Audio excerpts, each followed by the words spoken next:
Doctors ने तो 6 महीने का टाइम दिया था, पर अम्मी चंद हफ्तों में अल्लाह को प्यारी हो गई। किसी तरीके से बीकॉम किया और इसी यतीम खाने के एक मालदार शख्स से, जाहिद साहब, जिन्होंने मेरी बड़ी हेल्प की। शेयरिंग पर रहता था, मेस से खाना खाता था, सब ठीक था, लेकिन खुश नहीं था मैं अपनी जिंदगी से। फिर एक दिन मेरी जिंदगी में मुस्कान आ गई। असलम, तुम एक शरीफ इंसान हो, इसलिए तुमने मुझसे पहली बार इस तरह की बात की, वो भी शादी की। कितना कमाते हो? अंकल 30,000 रुपये मेरी सैलरी है, मगर मेरे बॉस बहुत अच्छे हैं, वो मुझे पेट्रोल के पैसे अलग से देते हैं। मैंने उठकर जब दरवाजा खोला, छुपके से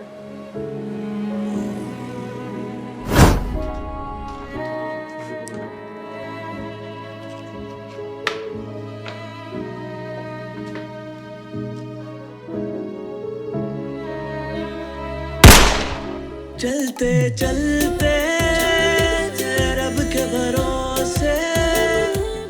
डॉक्टर्स ने तो 6 महीने का टाइम दिया था, पर अम्मी चंद हफ्तों में अल्लाह को प्यारी हो गई। उस वक्त क्या एज थी तुम्हारी? 8 साल। तो फिर मामू ने पाला तुम्हें? यहीं से तो बड़ी ट्रेजेडी शुरू होती है। वो क्या? अम्मी के जाने के बाद वालिद साहब बहुत डिस्टर्ब रहते थे। उन्हें ब्रेन स्ट्रोक हुआ और एक हाथ और पैर मफलूज हो गया। अल्लाह। दुकान तो मामू चलाते थे और वालिद साहब की नौकरी भी खत्म हो गई थी। कुछ पेंशन आती थी और कुछ दुकान से प्रॉफिट। मगर अम्मी के जाने के बाद मामू ने 2 नंबरी शुरू कर दी। कभी कहते धोखा हो गया, कभी कहते चोरी हो गई। असलम भाई, इस दुनिया में कोई किसी का नहीं, सब पैसे के, सब। बात यहाँ तक नहीं रुकी। तो मामू अक्सर अबू से कहते थे कि दुकान उनके नाम कर दें ताकि वो मामलात देख सकें, और ज्यादा पैसे भी नहीं दे रहे थे दुकान में, मगर अबू नहीं मान रहे थे। एक दिन मामू दिन के वक्त घर पर आए। वो समझे कि मैं स्कूल गया हूँगा, मगर मेरी तबीयत ठीक नहीं थी और मैं घर पर ही था अपने कमरे में। मुझे एक आवाज सुनाई दी। मैंने उठकर जब दरवाजा खोला, छुपके से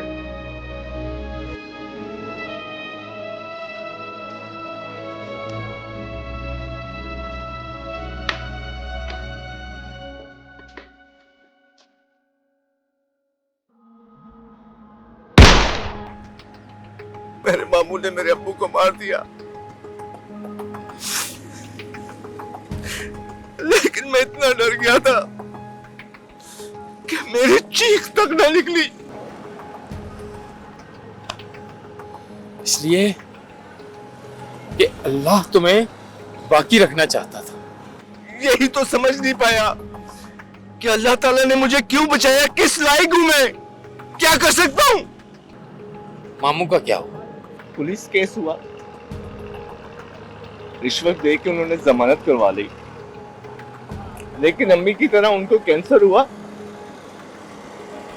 और मर गए वो।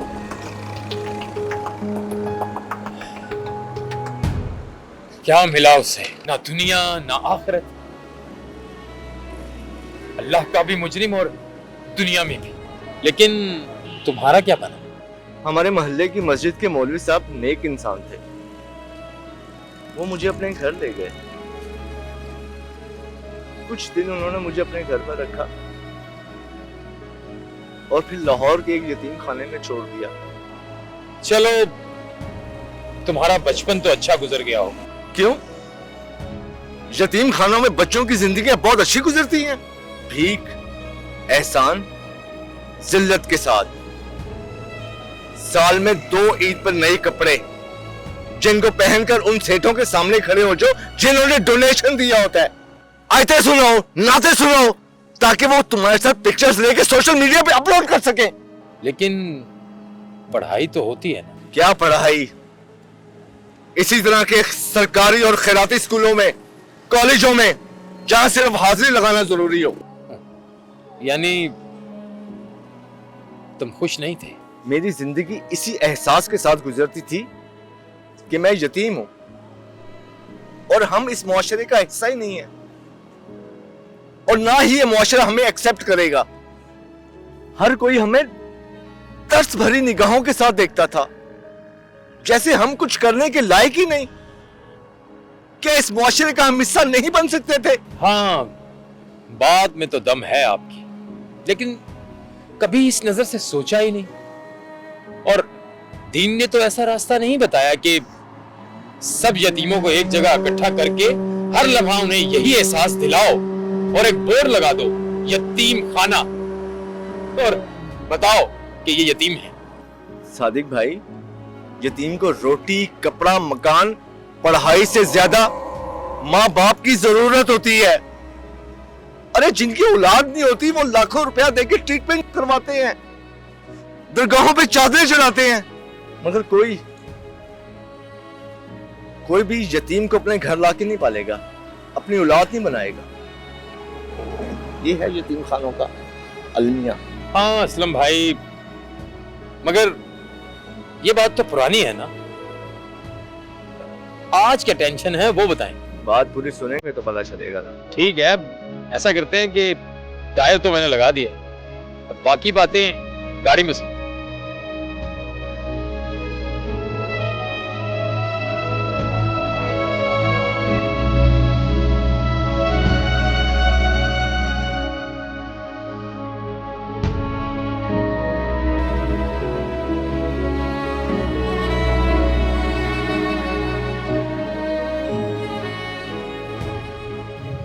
किसी तरीके से बीकॉम किया और इसी यतीम खाने के एक मालदार शख्स से, जाहिद साहब, जिन्होंने मेरी बड़ी हेल्प की, अपनी कंपनी में मुझे अकाउंट्स में जॉब दी और 30,000 रुपये मेरी सैलरी थी। शेयरिंग पर रहता था, मैस से खाना खाता था, सब ठीक था, लेकिन खुश नहीं था मैं अपनी ज़िंदगी से। फिर एक दिन मेरी ज़िंदगी में मुस्कान आ गई। वाह, चेहरे पे मुस्कान आ गई, यानी दूसरी अच्छी जॉब मिल गई। अरे नहीं सादिक भाई, मुस्कान हमारे अकाउंट्स डिपार्टमेंट में सुपरवाइजर थी।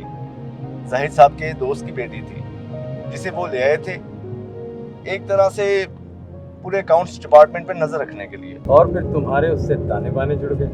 अरे नहीं, मुस्कान बहुत शरीफ लड़की थी और कहती थी कि उसके वालिद साहब भी बहुत नेक और शरीफ इंसान है।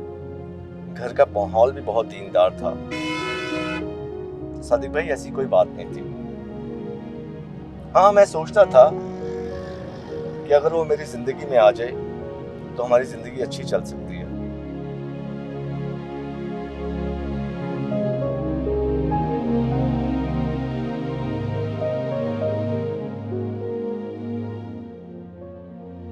असलम, तुम एक शरीफ इंसान हो, इसलिए तुमने मुझसे पहली बार इस तरह की बात की, वो भी शादी की। और मैं भी कोई इस तरह की लड़की नहीं हूँ।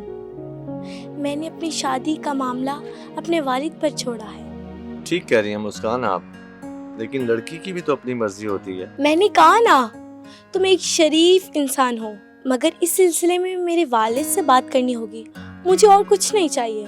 ठीक है, मगर ये याद रखना, अगर उन्होंने मना कर दिया तो मैं उनके फैसले की मुखालफत नहीं करूंगी। फिर तो बेहतर यही है कि मैं इतनी जल्दी बात करता ही नहीं उनसे। तुम्हें बात करनी होगी, वरना मैं ऑफिस नहीं आ सकती। अब तुम्हारे दिल में ये बात आ गई है, तुम्हें फैसला करना होगा, वो भी फौरन। ठीक है मुस्कान। कल संडे है, मैं बाबा से टाइम ले लेती हूँ शाम का। सच्ची? अच्छा मुस्कान, मुझे ये बताएं कि मैं ड्रेसिंग कौन सी कर आऊं? बाबा कहते हैं इंसान जैसा है वैसे ही आना चाहिए। ठीक है मुस्कान, मैं आपकी कॉल का वेट करूंगा। अल्लाह हाफिज।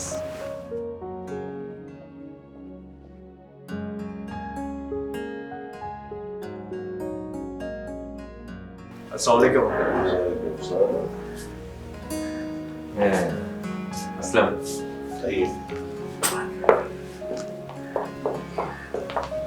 अस्सलाम वालेकुम।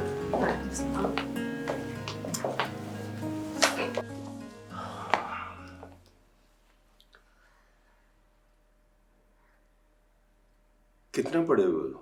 जी वो मैंने बीकॉम किया है। आगे नहीं पढ़ना? अंकल अगर मौका मिला तो ज़रूर पढ़ूंगा।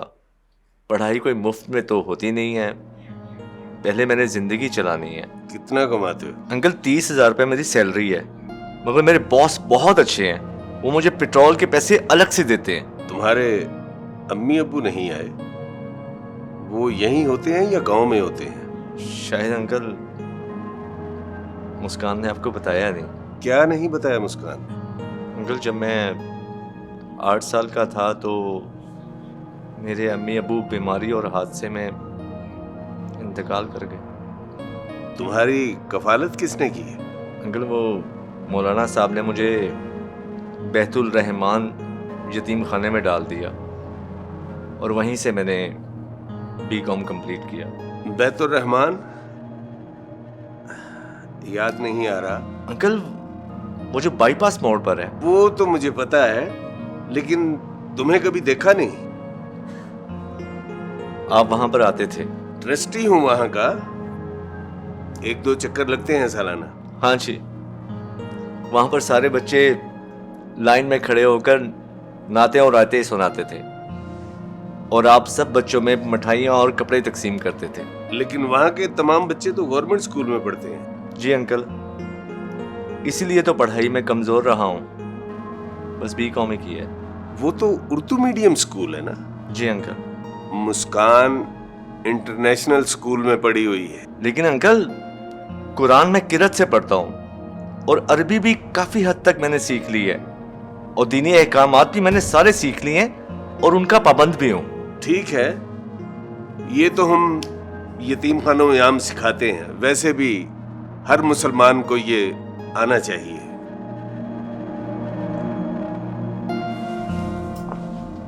एक्सक्यूज मी, बैठे आप, बैठे।